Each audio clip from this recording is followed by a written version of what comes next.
स्वागत है आप सभी का आपके अपने YouTube चैनल टेक सीख प्रो में।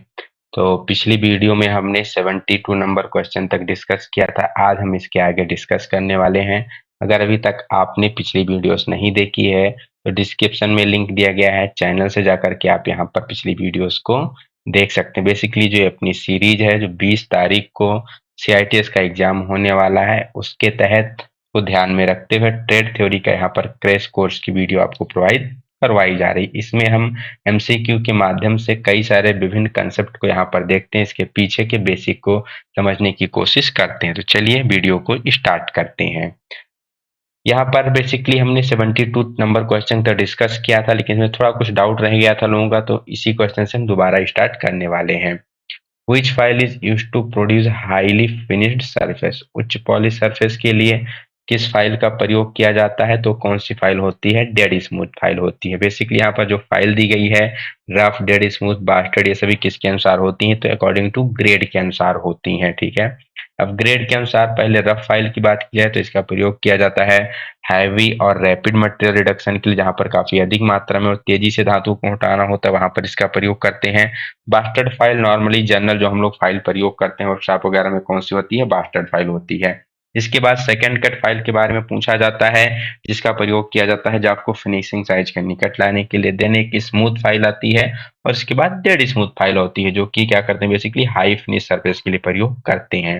Next question, which type of chisel is used for cutting keyway and slot? Keyway और स्लॉट कटिंग के लिए किस चीजल का प्रयोग किया जाता है? तो आई थिंक ये क्वेश्चन भी आपका पिछले वीडियोस में आ चुका है। इसका प्रयोग कहाँ पर करते हैं? तो क्रॉस कट चीजल का प्रयोग किया जाता है कीबे और स्लॉट की कटिंग के लिए। क्रॉस कट चीजल को कैप चीजल के नाम से भी जानते हैं। फ्लैट चीजल का प्रयोग करते हैं काफी लार्ज फ्लैट सरफेस पे, या फिर बेल्डिंग और कास्टिंग वाले जॉइंट की चिपिंग के लिए इसका प्रयोग किया जाता है। वेब चीजल का प्रयोग करते हैं चैन ड्रिलिंग के बाद जो उनके बीच में मटेरियल बच जाता है, उसको चिपिंग के द्वारा हटाने के लिए वेब चीजल का प्रयोग किया जाता है। Next question, which of the following is part of pillar drilling machine? यहाँ पर कौन सा पिलर ड्रिलिंग मशीन का भाग है? बेस, या फिर फीड हैंडल, या मोटर कंट्रोल, या ऑल ऑफ दिस? तो ये ऑल ऑफ दिस, ये सभी जो ऑप्शन दिए गए हैं, बेस हो गया, फीड हैंडल हो गया, मोटर कंट्रोल हो गया, ये सभी क्या है? पिलर ड्रिलिंग मशीन है। आपने देखा होगा ITI में एक ड्रिलिंग मशीन लगी होती है, जो कि बेसिकली एक पिलर पर माउंट होती है। ठीक है, उसी को हम पिलर ड्रिलिंग मशीन के नाम से जानते हैं। अगर बात की जाए इसका प्रयोग कहाँ करते हैं, तो 25 mm डायमीटर तक के होल को करने के लिए पिलर ड्रिलिंग मशीन का प्रयोग किया जाता है। एक और इसमें पूछा जाता है हैंड ड्रिलिंग मशीन, तो उसका प्रयोग 6 mm डाया तक के होल करने के लिए प्रयोग किया जाता है। ब्रेस्ट ड्रिलिंग मशीन की बात की जाए तो 12 mm तक के डायमीटर होल करने के लिए ब्रेस्ट ड्रिलिंग मशीन का प्रयोग करते हैं। मोस्ट इंपॉर्टेंट पूछा जाता है यहाँ पर, कोई ऐसा जॉब जिसकी हमें सेटिंग को चेंज किए बिना कई सारे जगह पर मल्टीपल प्लेसेस पर होल करने हैं, तो वहां पर किस मशीन का प्रयोग किया जाएगा? तो वहां पर रेडियल ड्रिलिंग मशीन का प्रयोग किया जाएगा। बिना जॉब की सेटिंग को डिस्टर्ब किए विभिन्न स्थानों पर वहां पर होल करने के लिए किसका प्रयोग करेंगे? रेडियल ड्रिलिंग मशीन का। काफी हैवी और एक्यूरेट कार्य के लिए प्रयोग की जाती है, क्योंकि उसके स्पिंडल को हम किसी भी पोजीशन में आसानी से सेट कर सकते हैं रेडियल आर्म के द्वारा। नेक्स्ट यहाँ पर गैंग ड्रिलिंग मशीन के बारे में कई बार पूछ लिया जाता है, जिसका प्रयोग किया जाता है बेसिकली सक्सेसिव ऑपरेशन करने के लिए। ड्रिलिंग, रीमिंग, टैपिंग, एक साथ कई ऑपरेशन करने के लिए उसका प्रयोग किया जाता है, जिसमें लगभग 8 तक के करीब स्पिंडल लगे होते हैं। Next question, which of the following is a part of twist drill? निम्नलिखित में से कौन सा ट्विस्ट ड्रिल का भाग होता है? बॉडी या फिर सैंक? बॉडी और सैंक ये दोनों ट्विस्ट ड्रिल के भाग होते हैं। ट्विस्ट ड्रिल के बारे में बात की जाए तो बेसिकली किस मटेरियल का बना होता है? हाई कार्बन स्टील का या फिर हाई स्पीड स्टील का बेसिकली ये बनाया जाता है। अब यहाँ पर एक क्वेश्चन पूछा जाता है कि drill single point cutting tool है तो या फिर मल्टी पॉइंट कटिंग टूल है? तो आपको ये चीज क्लियर होनी चाहिए कि सिंगल पॉइंट कटिंग टूल किसे कहते हैं। ऐसा टूल मतलब जिससे आपका कटिंग करते समय उसका केवल एक सिंगल पॉइंट आपका कटिंग संपर्क में आता है, उसे सिंगल पॉइंट कटिंग टूल कहते हैं। जैसे लेथ में आपने टर्निंग ऑपरेशन के टाइम देखा हो कि केवल एक सिंगल पॉइंट ही जॉब के कांटेक्ट में आता है। इसके विपरीत अगर बात की जाए मल्टी पॉइंट में, तो कटिंग करते समय जब आपका मल्टीपल कटिंग एज या मल्टीपल फेस वहां पर आपके कांटेक्ट में आते हैं जॉब के, तो उसे मल्टी पॉइंट कटिंग टूल कहते हैं। जैसे मिलिंग के कटर हो गए, ग्राइंडिंग मशीन की व्हील हो गई, ठीक है, हेक्सा ब्लेड हो गया, फाइल हो गई, ड्रिल हो गया, रीमर हो गया, तो ये सभी क्या है, मल्टी पॉइंट कटिंग टूल के अंतर्गत आते हैं। कई बार ऑप्शन में मल्टी पॉइंट न देके यहाँ पर इंड पॉइंट कटिंग टूल भी दिया जाता है, तो भी ऑप्शन सही हो जाता है ड्रिल के लिए। ठीक है, नेक्स्ट यहाँ पर अगर बॉडी की बात की जाए तो बॉडी पर ही क्या होते हैं, सारे फ्लूइड बने होते हैं, जिससे क्या होती है, चिप्स आपकी बाहर निकलती है, फ्लूइड ही कटिंग एज का काम करते हैं, कूलेंट भी इसी के थ्रू जॉब तक पहुंचता है। सैंक की बात की जाए तो अकॉर्डिंग टू सैंक बेसिकली ड्रिल आपके दो प्रकार के होते हैं, स्ट्रेट सैंक ड्रिल और उसके बाद आते हैं आपके टेपर सैंक ड्रिल। तो अगर स्ट्रेट सैंक ड्रिल की बात की जाए तो जो 12.7 mm एग्जैक्टली या फिर 13 mm साइज तक के जो ड्रिल होते हैं वो स्ट्रेट सैंक में आते हैं, इसे सीधे मशीन स्पिंडल में फिट कर देते हैं। फिर जो आपके मोर्स टेपर वाले आते हैं वो 13 mm से जो ऊपर वाले के साइज होते हैं वो क्या आते हैं, मोर्स टेपर में आते हैं। अब यहाँ पर बेसिकली उसको लगाने के लिए हम स्लीव और सॉकेट का प्रयोग करते हैं मोस्ट टेपर सैंक ड्रिल को होल्ड करने के लिए स्पिंडल में। चलते हैं नेक्स्ट क्वेश्चन की तरफ। Cutting speed is expressed in, cutting speed को किसमें व्यक्त किया जाता है, तो कटिंग स्पीड को हम व्यक्त करते हैं मीटर प्रति मिनट में। ठीक है, किसमें व्यक्त करते हैं, मीटर प्रति मिनट में कटिंग स्पीड को व्यक्त किया जाता है। कैलकुलेट कैसे करते हैं, तो कैलकुलेट करते हैं कटिंग स्पीड भी बराबर pi D N by 1000 metre पर मिनट, जहां पर एन क्या होता है आपका आरपीएम होता है, डी क्या है, डायमीटर है। सॉफ्ट मटेरियल के लिए कटिंग स्पीड क्या होती है, ज्यादा रखी जाती है, और हार्ड मटेरियल के लिए कटिंग स्पीड क्या रखी जाती है, कम रखी जाती है। ये चीज आपको ध्यान में रखना होगा। Next question, what is the value of point angle for general purpose drill, जो सामान्य कार्य के लिए ड्रिल प्रयोग की जाती है उसका पॉइंट एंगल कितना होता है, तो कितना होता है 118 डिग्री, 118 डिग्री इसका कटिंग एंगल होता है। जैसा कि अभी हमने ऊपर डिस्कस किया था कटिंग स्पीड के बारे में कि अगर मेटल सॉफ्ट है तो कटिंग स्पीड क्या होगी, ज्यादा होगी, और मेटल हार्ड है तो कटिंग स्पीड क्या होगी, कम होगी। बट यहाँ पर जब बात किया जाएगा पॉइंट एंगल के बारे में तो यहाँ जस्ट अपोजिट हो जाता है। अगर आपका मटेरियल हार्ड है तो यहाँ पर कटिंग एंगल ज्यादा होता है, और अगर मटेरियल सॉफ्ट है तो वहां पर उसका जो पॉइंट एंगल होता है वो कम रखा जाता है। ठीक है, जैसे बात किया जाए यहाँ पर 118 डिग्री हो गया जनरल पर्पज जो कि माइल्ड स्टील होता है उसके लिए। अगर एल्यूमिनियम की बात की जाए जो कि सॉफ्ट मटेरियल होता है उसके लिए 30 डिग्री एंगल रखा जाता है, 100 डिग्री एंगल रखा जाता है। बेसिकली ब्रास हो गया, ब्रॉन्ज हो गया, कापर हो गया, इसके लिए 100 डिग्री एंगल रखा जाता है। तो सबसे हाई मतलब काफी टफ मटेरियल होते हैं जैसे कि कार्बन स्टील हो गया, स्टेनलेस स्टील हो गया, हाई स्पीड स्टील हो गया, तो इन सब के लिए लगभग जो यहाँ पर पॉइंट एंगल का मान होता है 150 डिग्री तक का रखा जाता है, 140 से 150 के बीच में। ठीक है, नेक्स्ट क्वेश्चन की तरफ चलते हैं। Which of the following term is related to grinding wheel, यहाँ पर कौन सा ऐसा टर्म है जो कि ग्राइंडिंग व्हील से संबंधित है। ऑप्शन है ग्लेजिंग, ट्रोइंग। बेसिकली ये दोनों ऑप्शन ग्लेजिंग और ट्रोइंग दोनों ही किससे संबंधित हैं, यहाँ पे ग्राइंडिंग व्हील से संबंधित होते हैं। ग्लेजिंग का मतलब क्या होता है, तो बेसिकली ग्लेजिंग में क्या होता है, काफी लंबे समय तक जब आपकी ग्राइंडिंग व्हील कार्य करती है तो उसके जो मीन्स कटिंग एजेस होते हैं वो डल हो जाते हैं, कटिंग करना बंद कर देते हो, सरफेस उसकी क्या हो जाती है, फुल शाइनिंग हो जाती है। जो शाइनिंग सरफेस हो जाती है इसी को क्या कहते हैं, ग्लेजिंग के नाम से जाते हैं। तो ये क्या होता है, ग्राइंडिंग व्हील का एक दोष होता है।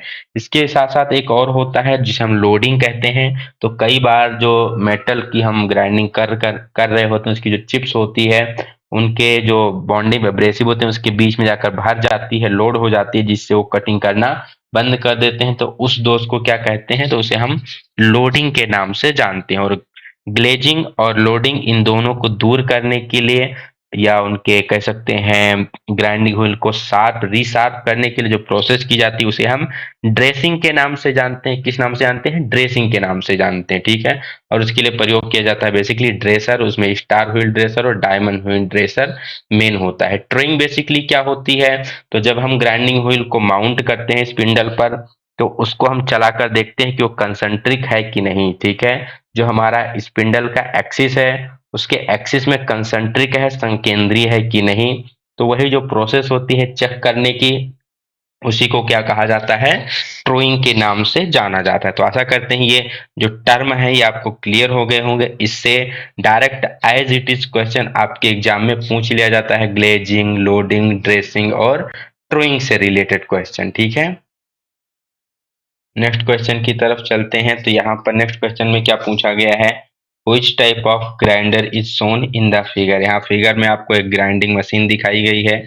तो कौन सी प्रकार की ग्राइंडिंग मशीन है, आप सभी चित्र से ही देखकर बता सकते हैं कि इसे हम क्या कहते हैं, पेडेस्टल ग्राइंडर के नाम से जानते हैं। अगर यही ग्राइंडिंग मशीन आपकी जो ये वाला पोर्शन है यही आपको अगर किसी बेंच वाइज पर माउंट हो तो उसे क्या कहेंगे, उसे हम बेंच ग्राइंडर के नाम से जानेंगे। लेकिन चूंकि ये आपका एक स्टैंड पर है तो इसे क्या कहते हैं, इसे पेडेस्टल ग्राइंडर के नाम से जानते हैं। ठीक है, नेक्स्ट क्वेश्चन की तरफ चलते हैं। Taps are used for threading in the component. तो बेसिकली टैप के द्वारा किस प्रकार का होल किया जाता है, इंटरनल, एक्सटर्नल या इंटरनल और एक्सटर्नल दोनों कर सकते हैं। तो आप सभी को पता है टैप का प्रयोग किसके लिए करते हैं, तो इंटरनल आंतरिक होल करने के लिए इसका प्रयोग किया जाता है। और एक्सटर्नल थ्रेड के लिए किसका प्रयोग करते हैं, तो उसके लिए हम डाई का प्रयोग करते हैं। ठीक, तो यहाँ पर अगर बात की जाए कि टैप कितने प्रकार के होते हैं, तो टैप भी बेसिकली आपके 3 प्रकार के होते हैं, जिसे हम फर्स्ट टैप या उसी को टेपर टैप के नाम से जाते हैं, दूसरा होता है सेकंड टैप या इंटरमीडिएट टैप, तीसरा होता है फिनिशिंग टैप या फिर बॉटमिंग टैप के नाम से जानते हैं। यहाँ पर सबसे ज्यादा जो क्वेश्चन पूछा जाता है वह तीसरे वाले टैप से पूछा जाता है, जिसे हम फिनिशिंग या बॉटमिंग टैप कहते हैं। उसका प्रयोग किया जाता है किसी ब्लाइंड होल में टैपिंग करने के लिए, उसके अंत तक चूड़ी काटने के लिए थर्ड टैप का प्रयोग करते हैं, फिनिशिंग टैप कहते हैं। कई बार यहाँ पर आपसे टेपर तीथ और एंगल के बारे में क्वेश्चन पूछ लिया जाता है। तो अगर आपसे पूछा जाए जो फर्स्ट टैप होता है इसमें कितने दांते टेपर में होते हैं, तो वहाँ 8 से 10 दांते टेपर में होते हैं और बेसिकली वहां पर उसका जो एंगल होता है 4 डिग्री होता है। ठीक, दूसरा जो टैप होता है सेकंड टैप या इंटरमीडिएट टैप, जिसमें 3 से 5 दांते टेपर में होते हैं और 10 डिग्री उसका एंगल होता है। तीसरा फिनिशिंग या बॉटमिंग टैप, 1 से 2 दांते टेपर में होते हैं और 20 डिग्री वहां पर उसका एंगल होता है। तो आशा करते हैं चीजें आपको समझ में आई होंगी। नेक्स्ट यहाँ पर which of the following is a part of hand reamer. यहाँ पर एक चीज और पूछा जाता है आपसे टैप में कि हैंड टैप को आप आइडेंटिफाई कैसे करोगे कि पहला है, दूसरा है या तीसरा है। तो एक तो हो गया कि उसके नंबर ऑफ टेपर टीथ से आप आइडेंटिफाई कर सकते हो, 1 से 2 टीथ टेपर है तो थर्ड वाला हो गया, 3 से 5 है तो सेकंड हो गया और 8 से 10 है टेपर टीथ तो फर्स्ट वाला हो गया। अगर टेपर टीथ आप भूल जाएं तो फिर क्या कर सकते हैं, उसके टैंग पर बेसिकली एक सर्कल मार्क होता है। तो जो पहला वाला टेपर होगा उस पर 1 सर्कल मार्क रहेगा, सेकंड वाले पर 2 सर्कल मार्क और थर्ड वाले पर 3 सर्कल मार्क वहां पर निशान रहेगा। तो उससे भी आप उसको आइडेंटिफाई कर सकते हैं। Next question, which of the following is part of hand reamer. यहाँ पर कौन सा ऑप्शन हैंड रिमर का है, तो बॉडी, सैंक, सर्कुलर लैंड या फिर ऑल ऑफ दिस। तो बेसिकली ऑल ऑफ दिस ये सभी पार्ट क्या होते हैं, हैंड रिमर के भाग होते हैं। नेक्स्ट क्वेश्चन की बात की जाए, which of the following is a semi liquid semi solid lubricant. यहाँ पर कौन सा ऐसा लुब्रिकेंट है जो कि सेमी सॉलिड है, तो ग्रेफाइट, ग्रीस, कैस्टर ऑयल या फिर लॉर्ड ऑयल। तो यहाँ पर क्या हो जाएगा, ग्रीस को हम सेमी सॉलिड के अंतर्गत रखे हैं, बाकी ग्रेफाइट, टाल्क, माइका ये सभी सॉलिड के अंतर्गत आते हैं, caster oil, Lord oil, soluble oil ये सभी लिक्विड के अंतर्गत आते हैं और ग्रीस क्या होती है, सेमी सॉलिड लुब्रिकेंट के अंतर्गत आती है। चलते हैं नेक्स्ट क्वेश्चन की तरफ, 83 number, which of the following is the purpose of using coolant. निम्नलिखित में से शीतलक का उपयोग करने का मुख्य उद्देश्य क्या होता है, किस लिए उसे प्रयोग किया जाता है। Option, to cool the cutting tool and work piece, to cool the room, to cool the operator, none of this. तो किसके लिए प्रयोग करते हैं, to cool the cutting tool and the work piece. जिस वर्क पीस पे हम cutting का कार्य कर रहे होते हैं तो वहां पर कटिंग करते समय जो फोर्सेस लगते हैं आपस में, उससे वहां पर घर्षण उत्पन्न होता है, वहां पर हीट जनरेट होती है। तो वहां पर उस गर्मी को दूर करने के लिए, हीट को दूर करने के लिए कटिंग टूल और वर्क पीस को ठंडा रखने के लिए किसका प्रयोग किया जाता है, बेसिकली यहाँ पर लुब्रिकेंट कूलेंट का प्रयोग किया जाता है। किसका प्रयोग किया जाता है, कूलेंट का प्रयोग किया जाता है। ठीक है, नेक्स्ट क्वेश्चन की तरफ चलते हैं। Name the device shown in the figure. यहाँ पर आपको फिगर में क्या दिखाया गया, तो आप सभी को पता है ये क्या है, एक वर्नियर कैलिपर यहाँ पर दिखाया गया जिसका लिस्ट काउंट कितना होता है, 0.02 mm इसका लिस्ट काउंट होता है। ठीक, नेक्स्ट क्वेश्चन की तरफ चलते हैं। Bevel protector is used to measure. Bevel protector का प्रयोग क्या मेजर करने के लिए किया जाता है, तो आपको क्लियर होना चाहिए। प्रोटेक्टर का प्रयोग किसके लिए करते हैं, तो कोण को नापने के लिए प्रयोग किया जाता है। ठीक है, अब यहाँ पर बेसिकली अगर bevel protractor vernier bevel protector पूछा जाए तो कंफ्यूज नहीं होना है।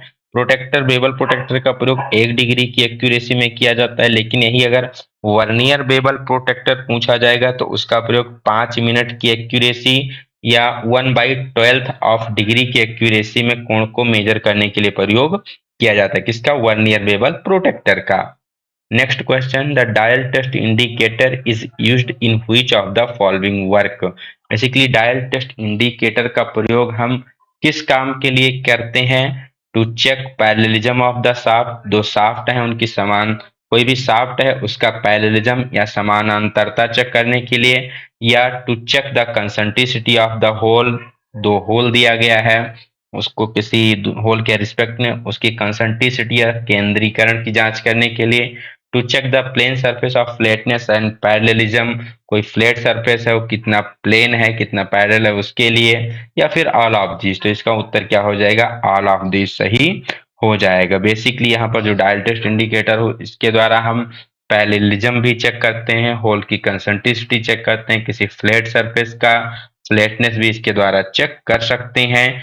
क्वेश्चन जो इससे एक और पूछा जा सकता है कि डायल टेस्ट इंडिकेटर बेसिकली किस प्रिंसिपल किस सिद्धांत पे काम करता है, तो ये काम करता है रैक और पिनियन के सिद्धांत पर। दो प्रकार के होते हैं, एक होता है लीवर टाइप और एक होता है आपका बेसिक जो स्क्रॉल टाइप होता है, आपका सॉलिड वाला होता है। ठीक, नेक्स्ट क्वेश्चन की बात करते हैं। Which of the following is a non-ferrous metal। यहाँ पर कौन सा ऑप्शन है जो कि एक अलौह धातु है, non ferrous metal. Option cast iron, wrought iron, steel, aluminium.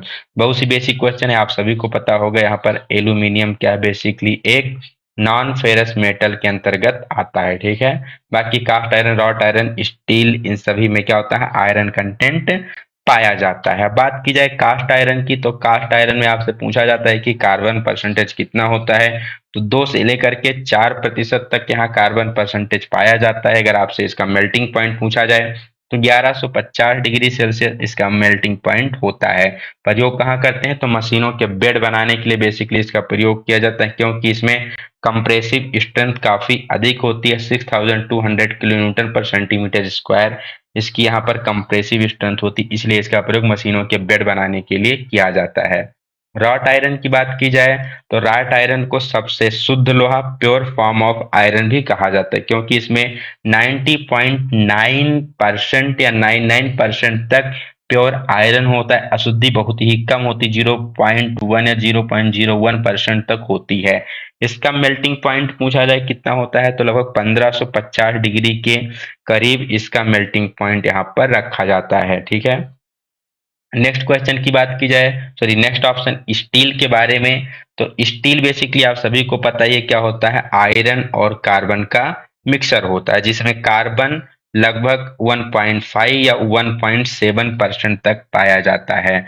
According to carbon percentage के अनुसार स्टील आपकी कई प्रकार की होती है, जैसे अगर 0.005 से 0.15% तक है तो उसे हम डेड माइल्ड स्टील के नाम से जानते हैं। 0.15 से 0.3% तक कार्बन है तो उसे लो कार्बन स्टील कहते हैं। 0.3 से 0.7% कार्बन है तो मीडियम कार्बन स्टील, और 0.7 से 1.5% है तो उसे हाई कार्बन स्टील के नाम से जानते हैं। चलते हैं नेक्स्ट क्वेश्चन की तरफ। नेक्स्ट क्वेश्चन हमारा क्या पूछा गया है, Which of the following is a physical property of metal।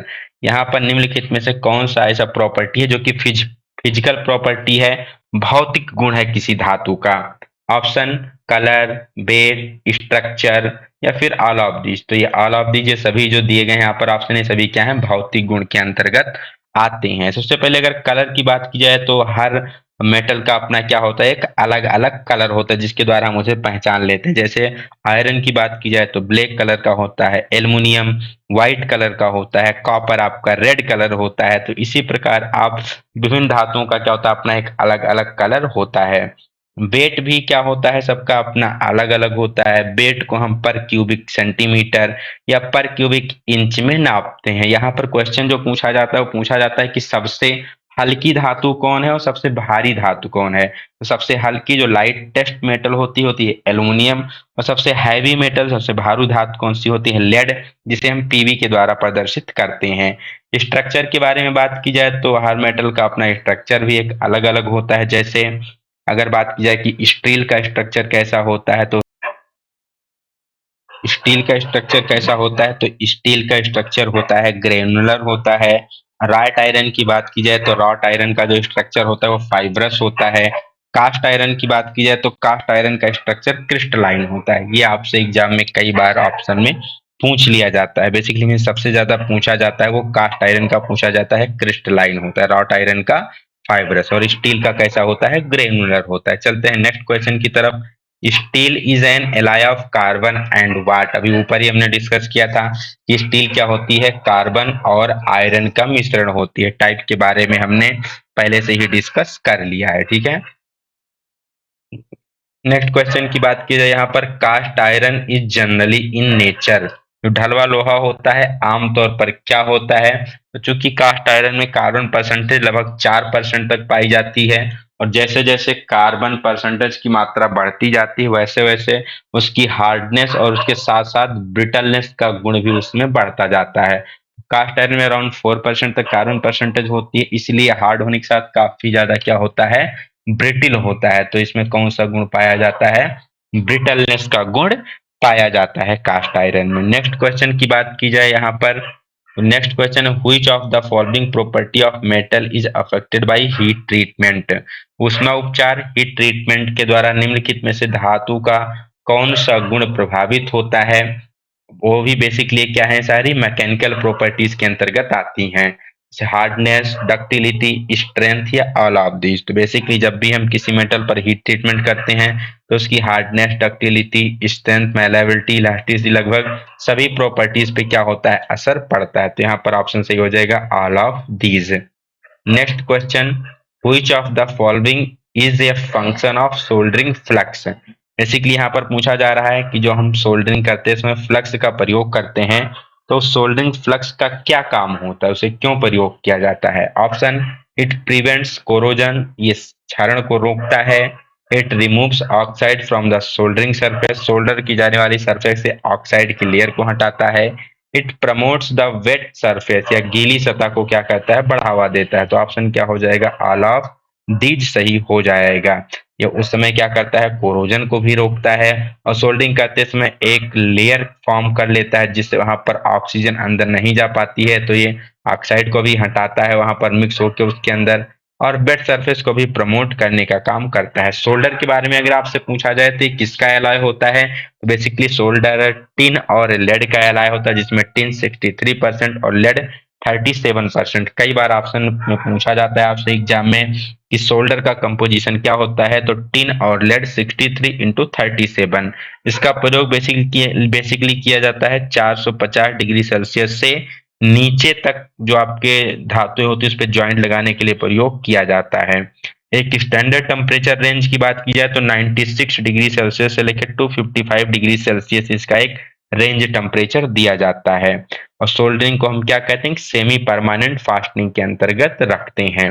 Next question, which of the following is not a type of solder. यहाँ पर पूछा गया है कौन सा सोल्डर का प्रकार नहीं है, तो soft solder, hard solder, brittle solder, none of this. तो सॉफ्ट सोल्डर सोल्डर होता है, हार्ड सोल्डर भी सोल्डर के अंतर्गत आता है, लेकिन ब्रिटल सोल्डर कोई सोल्डर के अंतर्गत नहीं आता है। तो यहाँ पर अगर दोनों डिफरेंस की बात की जाए कि हार्ड सोल्डर और सॉफ्ट सोल्डर में क्या डिफरेंस है, जैसे अभी ऊपर हमने डिस्कस किया था किसके बारे में? सॉफ्ट सोल्डर के बारे में। सॉफ्ट सोल्डर क्या होता है? टिन और लेड 6337 का मिक्सर होता है, ठीक है। 450 डिग्री सेल्सियस से बेसिकली इसे नीचे प्रयोग किया जाता है। एक सेमी परमानेंट फास्टनिंग के अंतर्गत आता है। सेमी परमानेंट मतलब जब इसको हम चाहें तो आराम से इसको हम ओपन कर सकते हैं ज्वाइंट को, और इस केस में क्या होगा? जो हमारा पार्ट होगा वो सेफ रहेगा, केवल जो हमारा फास्टनर होगा वही खराब होगा। जो टेम्परेरी होता है इसमें ना तो हमारा जॉब खराब होता है ना ही आपका फास्टनर खराब होता है। परमानेंट में क्या होता है? परमानेंट को जब हम अलग करते हैं फास्टनर्स को, मतलब ज्वाइंट को, तो वहां पर फास्टनर भी डैमेज हो जाता है और आपका जॉब भी डैमेज होता है, जैसे वेल्डिंग हो गई या फिर जो आपकी हार्ड सोल्डरिंग जिसे हम ब्रेजिंग के नाम से जानते हैं, तो ये किसके अंतर्गत आती है, ये परमानेंट के अंतर्गत आती है। सॉफ्ट सोल्डरिंग आपकी आ गई किसके अंतर्गत, सेमी परमानेंट के अंतर्गत। और नेक्स्ट अगर बात किया जाए आपका जैसे स्क्रू हो गया, की हो गया, नट बोल्ट, तो ये सभी आपका टेम्पोररी के अंतर्गत आता है। तो यहाँ पर हम बात कर रहे थे हार्ड सोल्डर के बारे में। तो हार्ड सोल्डर बेसिकली ये क्या होता है, एक परमानेंट टाइप का होता है, ठीक है। ये किसका मिक्सचर होता है, तो एक कॉपर और जिंक का मिक्सचर होता है, और इसे 450 डिग्री सेल्सियस से ऊपर भी प्रयोग किया जा सकता है। अब यहाँ पर पूछा जाता है हार्ड सोल्डरिंग करते समय किस फ्लक्स का प्रयोग करते हैं, तो बेसिकली यहाँ पर हम बोरेक्स का प्रयोग करते हैं। और अगर सॉफ्ट सोल्डरिंग में पूछा जाए तो वहां पर हम नौसादर NH4Cl अमोनियम क्लोराइड का प्रयोग करते हैं एज ए फ्लक्स के रूप में। तो ऐसा करते हैं ये आपको पूरा क्वेश्चन क्लियर हो गया होगा। Which of the following operation can be performed on lathe machine? Lathe machine में से कौन सी प्रक्रिया की जा सकती है लेथ मशीन पर, तो ड्रिलिंग कर सकते हैं, नर्लिंग कर सकते हैं, टेपर टर्निंग कर सकते हैं, टर्निंग कर सकते हैं, थ्रेडिंग कर सकते हैं, ग्रूविंग कर सकते हैं, ठीक है। तो यहाँ पर बहुत सारे ऑपरेशन किए जा सकते हैं जो भी आपको ऑप्शन में देंगे हैं, ड्रिलिंग, नर्लिंग, टेपर टर्निंग, ये तीनों यहाँ पर ऑपरेशन आपके लेथ पर किए जा सकते हैं। ड्रिलिंग हम किस में करते हैं, तो ड्रिलिंग करते समय ड्रिल को किस में होल्ड किया जाता है, तो टेल स्टॉक में होल्ड किया जाता है, ठीक है। नर्लिंग से क्या पूछा जा सकता है कि नर्लिंग करते समय स्पिंडल की स्पीड कितनी रखी जाती है, तो 1/3 रखी जाती है जब हम कर रहे होते हैं क्या, नर्लिंग, कंपेयर टू किसके, स्टेप टर्निंग के लिए, ठीक है। आप कह सकते हो प्लेन टर्निंग की जो स्पीड होती है उसकी 1/3 रखी जाती है नर्लिंग करते समय। Next question, which drilling where drilling on a lathe machine the drill is tied in. अभी हमने ऊपर बात की थी जब हम ड्रिल कर रहे होते हैं लेथ मशीन पर तो ड्रिल को किसमें होल्ड करते हैं, तो उस समय ड्रिल को होल्ड किया जाता है टेल स्टॉक में। चाहे आप ड्रिलिंग कर रहे हो, रीमिंग कर रहे हो, या फिर ग्रू सेंटर वाली जो आपकी सेंटर ड्रिलिंग होती है, ग्रूविंग होती है, तो इस सभी समय, इन सभी ऑपरेशन के समय ड्रिल को, रीमर को किसमें होल्ड किया जाता है, तो लेथ मशीन के टेल स्टॉक में यहाँ पर बेसिकली होल्ड किया जाता है। Next question, identify the given tool. यहाँ पर आपको एक टूल दिखाया गया है, तो इस टूल का क्या नाम है आपको पहचानना है। तो बेसिकली इसका हम प्रयोग करते हैं वेल्डिंग के समय, जो आपके इलेक्ट्रोड्स होते हैं उसको होल्ड करने के लिए प्रयोग किया जाता है, तो इसका नाम क्या है, इलेक्ट्रोड होल्डर इसका नाम होता है। चलते हैं नेक्स्ट क्वेश्चन की तरफ। Which of the following gas does not burn itself but it helpful in combustion? कौन सी ऐसी गैस होती है जो खुद तो नहीं जलती है लेकिन जलने में सहायता प्रदान करती है, तो कौन सी होती है, वन एंड ओनली वन आपकी ऑक्सीजन गैस। ऑक्सीजन गैस अगर उसमें आप केवल ऑक्सीजन है उसमें उसको बर्न करना चाहें तो खुद वो बर्न नहीं होगी, लेकिन उसको जब किसी और के साथ मिलाएंगे तो क्या होगी, बर्निंग में सहायता करेगी, बिना ऑक्सीजन के बर्न नहीं होगा, ठीक है। जैसे आपने पढ़ा होगा फायर ट्रायंगल में कि कोई भी फायर ट्रायंगल है तो वहां पर कितनी चीजें चाहिए होती हैं, फ्यूल, हीट और ऑक्सीजन चाहिए होता है फायर के चलने के लिए, बिना इसके फायर आपकी नहीं लगती। Identify the machine shown in the figure. यहाँ पर एक फिगर दिया गया है, तो ये किसका फिगर दिया गया है, तो बेसिकली ये क्या है, यहाँ पर आप देख पा रहे हैं स्पिंडल, यहाँ पर आपका ये कैरिज है, यहाँ पर आपको एक कंट्रोल पैनल लगा है, तो ये बेसिकली किसका फिगर दिखाया गया है, तो ये आपका एक CNC लेथ मशीन का यहाँ पर फिगर दिखाया गया है। नेक्स्ट क्वेश्चन की बात की जाए, it is the difference between the maximum limit of size and minimum limit of size. तो maximum limit of size and minimum limit of size के बीच का अंतर होता है, उसे किस नाम से जानते हैं, तो बेसिकली उसे टॉलरेंस के नाम से जानते हैं। तो बहुत ही मोस्ट इंपॉर्टेंट टॉपिक होता है लिमिट विद टॉलरेंस का। टॉलरेंस क्या होता है, किसी भी साइज का जो अपर लिमिट होता है और जो लोअर लिमिट होता है उसके बीच का जो डिफरेंस होता है उसी को हम टॉलरेंस कहते हैं। जैसे कोई स्टैंडर्ड साइज दे दिया गया 10 mm, उस पर डिफरेंस दे दिएगा प्लस माइनस 0.1, तो मिनिमम हो जाएगा 9.9, मैक्सिमम 10.1, उनके बीच का जो डिफरेंस होगा 0.2, वही क्या हो जाएगा, टॉलरेंस हो जाएगा, ठीक है। टॉलरेंस कितने प्रकार के, तो यूनिलेटरल और बाइलेटरल, दो प्रकार के यहाँ पर टॉलरेंस आपके होते हैं। नेक्स्ट क्वेश्चन की बात की जाए, which of the following is a type of rivet. कौन सा यहाँ पर रिवेट का एक प्रकार होता है, तो snap head rivet, pan head rivet, conical head rivet, ये तीनों क्या होते हैं, आपके रिवेट के प्रकार के अंतर्गत आते हैं। तो आशा करते हैं आज की वीडियो आपको अच्छी लगी होगी। ऑलरेडी हम लोग 30 मिनट रीच कर रहे हैं।